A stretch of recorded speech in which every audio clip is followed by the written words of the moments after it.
앞으로 금리가 올라가는 상황이 생겨도 우리는 고정금리로 대출을 받기 때문에 좀 더 안정적인 생활을 이어나갈 수가 있는 장점이 있습니다.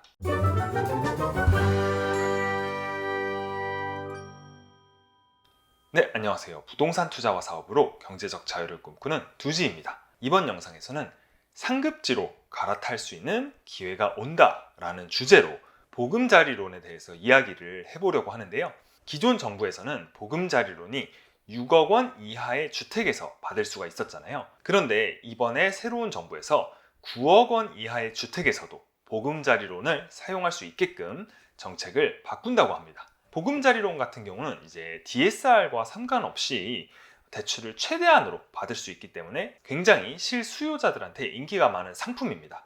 그러면 바로 시작을 해보도록 하겠습니다. 일단 보금자리론을 모르시는 분들을 위해서 설명을 한번 드리자면은 한국주택금융공사에서 다루는 상품이며 이제 주택을 구입하거나 전세금을 반환하거나 기존 주택담보대출을 상환하는 용도로 신청이 가능한 주택담보대출입니다. 그리고 보금자리론에서 가장 큰 장점이라고 말씀드릴 수 있는 거는 고정금리, 금리가 변동되지 않고 고정금리가 적용이 되고요.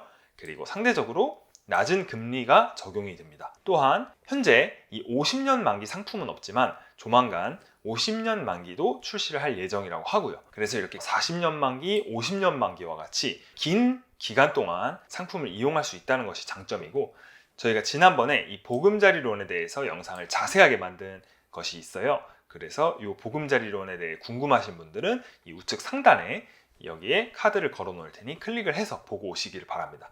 이 영상에서도 나와 있듯이 무주택자뿐만 아니라 1주택자도 신청이 가능하고요. 그리고 신혼부부, 다자녀, 한부모, 다문화 가구 같은 경우는 우대금리까지 적용이 되고, 그리고 집값의 70%까지 LTV가 굉장히 많이 나와서 보금자리론의 장점이 굉장히 크다고 말씀드릴 수가 있겠습니다. 다음으로 여기 기사를 보시면 이 보금자리론 대상 집값이 기존 6억에서 9억 이하로 확대를 추진한다고 하는데요. 무엇보다 지난 5년 동안 집값이 너무 많이 뛴 게 원인이 되겠죠. 특히 이 서울 아파트의 중위 가격은 10억 원이 훌쩍 넘고요. 경기도나 인천 같은 이런 지역에서도 중위 가격이 7억 원이 넘기 때문에 사실상 이 보금자리론을 사용하기가 아파트에서는 굉장히 힘든 상황이 되었기 때문이에요. 여기 표로도 보시면은 이 서울 안에서 6억 원 이하의 아파트 비중이 어느 정도 되나 이 자료가 있어요. 그래서 2017년에는 이 6억 원 이하의 아파트가 송파구는 많이 없지만 굉장히 많았죠. 이 성동구, 광진구, 동작구, 강동구 이런 사람들이 많이 살고 싶어하는 곳에서도 6억 원 이하의 아파트 비중이 굉장히 많았습니다. 그런데 2022년 저번 달 4월을 한번 보시죠. 성동구 하나도 없고 광진구, 동작구, 강동구, 송파구도 거의 없다고 봐도 무방할 정도의 수치를 나타내고 있습니다. 그래서 이 정부가 9억 원 이하의 주택에도 보금자리론을 확대 추진하는 이유는 서울에 6억 원 이하의 아파트가 이제 없는 상황이고, 그리고 이 내 집 마련, 특히 사회초년생이나 무주택자들의 내 집 마련을 지원하기 위함입니다. 지난번에 제가 대출 한도를 한 70%, 80%까지 풀어준다라는 영상을 혹시 보셨나요? 그 영상도 제가 우측 상단에 걸어 놓을게요. 못 보셨다면 한번 보시기를 바라고요. 거기서 나와 있듯이 이 LTV는 이제 풀어주는데 DSR에 대한 언급은 딱히 구체적으로 하진 않았었잖아요. 근데 그걸 우회적으로 대출의 만기를 굉장히 늘림으로써 우회적으로 DSR을 풀어주는 방법을 고려하고 있다고 하는데요. 일단 주택가격이 6억 원이고 대출 만기가 30년일 때와 50년일 때 이렇게 비교를 해볼게요. 어떤 상품으로 대출을 받느냐에 따라서 연간 상환액이 달라지겠죠? 똑같이 3억 6천만 원을 빌렸어요. 그런데 연간 상환액이 30년 대출 만기일 때는 2천만 원, 그리고 50년 만기로 빌렸을 때는 한 1782만 원을 갚아야 되는 거죠. 1년 동안. 그래서 이거를 월로 환산해 보면 30년으로 빌리면 월 180만 원을 갚아야 되는데 이제 50년으로 빌렸을 때는 월 150만 원. 그래서 약 30만 원 정도의 월 상환액이 줄어드는 효과가 발생할 수 있습니다. 근데 누군가는 이렇게 얘기할 수 있어요. 50년 동안이나 내가 이 대출을 갚고 살아야 되냐, 이런 말씀을 하실 수가 있는데, 사실은 뭐 50년 동안 내가 이 한 집에서 살려고 대출을 받는 건 아니죠. 어느 정도 한 5년, 한 3년 이 정도를 거주를 하고 나서 다른 더 좋은 아파트로 갈아타거나 아니면 다른 곳으로 이사를 가거나 이런 식으로 해서 자산 상승을 노리기 위함입니다. 그리고 주택 가격이 만약 9억 원이면은 이 30년으로 받을 때, 이 50년으로 받을 때 이 대출 만기가 달라짐으로써 대출 한도가 더 늘어나는 효과가 있습니다. 보시면 연간 상환액은 2,500만 원 정도로 동일한데 대출 한도가 4억 원에서 5억 원, 약 1억 원 정도가 늘어나는 효과가 나타날 수가 있는 거죠. 그래서 이렇게 보금자리론을 신청해야 되는 이유를 같이 한번 살펴보면은 오늘도 이 한국은행에서 기준금리를 0.25% 올렸거든요.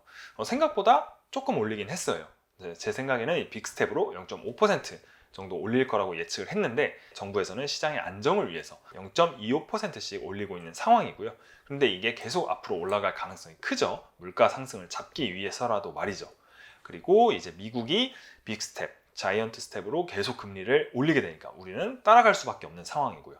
그래서 현재도 대출 금리가 굉장히 높아요. 막 4% 후반, 5%이 정도까지 가는데 앞으로 7%까지 갈 수도 있다, 이런 예측이 지배적으로 나오는 상황입니다. 그런데 이런 상황에서 보금자리론으로 대출을 받는다면, 주택담보대출을 받는다면 이게 3, 4% 저금리로 받을 수도 있고, 앞으로 금리가 올라가는 상황이 생겨도 우리는 고정금리로 대출을 받기 때문에 좀 더 안정적인 생활을 이어나갈 수가 있는 장점이 있습니다. 그리고 이 저번 영상에서 말씀드렸다시피 무주택자나 사회초년생, 청년들, 생애 최초 청년들에게 LTV를 80%까지 풀어준다, 이런 말을 했었죠. 국토부 장관이 말이죠. 그래서 앞으로 이런 식으로 대출이 더 완화되고 내가 대출 한도를 높게 받을 수 있다면 내 집 마련을 하는데 조금 더 유리하게 나에게 맞는 상황을 만들어갈 수 있을 것이라고 생각이 듭니다. 결론을 내어볼게요. 이제 보금자리론이 기존 6억 원에서 9억 원으로 확대가 되면은 어떻게 될 거냐면 이 9억 원 이하, 특히 6억 원에서 9억 원 이하의 아파트들이 점점 가격 상승을 할 가능성이 높습니다. 일단 서울은 6억 원 이하의 아파트가 거의 없어요. 뭐 나홀로 아파트나 못난이 아파트 빼면은 뭐 빌라나 이런 것들은 좀 많죠. 그런데 아파트들은 매물이 실종된 상황이다. 그런데 뭐 성북구라든지 아니면 영등포구라든지 이런 입지도 괜찮고 이런 도심 접근성, 업무타운의 접근성도 좋은 지역에 9억 원 이하의 아파트들이 꽤 많아요. 이런 것들을 잘 골라서 투자를 하거나 실거주를 해야 되는데, 그래서 이 아파트들의 수요가 점점 증가할 것이다. 이런 부분들을 좀 캐치하시는 게 좋습니다. 더불어서 이제 수도권, 뭐 경기도나 인천 이런 외곽 지역에서 서울로 갈아타기 위한 수요도 많이 증가를 할 것입니다. 왜냐하면 기존 주택을 처분하는 조건으로 보금자리론을 받을 수가 있기 때문이에요. 내 부동산 재테크에 한 발 빨리 선점을 하실 분이라면 이런 정책이 시행되기 전에 액션을 취하시는 게 훨씬 도움이 되실 겁니다. 네, 이상으로 이번 영상에서는 이 보금자리론에 대한 정책 변화에 대해서, 대출 한도 확대에 대해서 알아보았고요. 이번 영상이 많은 분들한테 도움이 되셨으면 좋겠고, 도움이 되셨다면 구독과 좋아요, 알림 설정까지 꼭 부탁드립니다. 저희는 다음 영상에도 더욱 유익한 영상으로 찾아뵐게요. 감사합니다.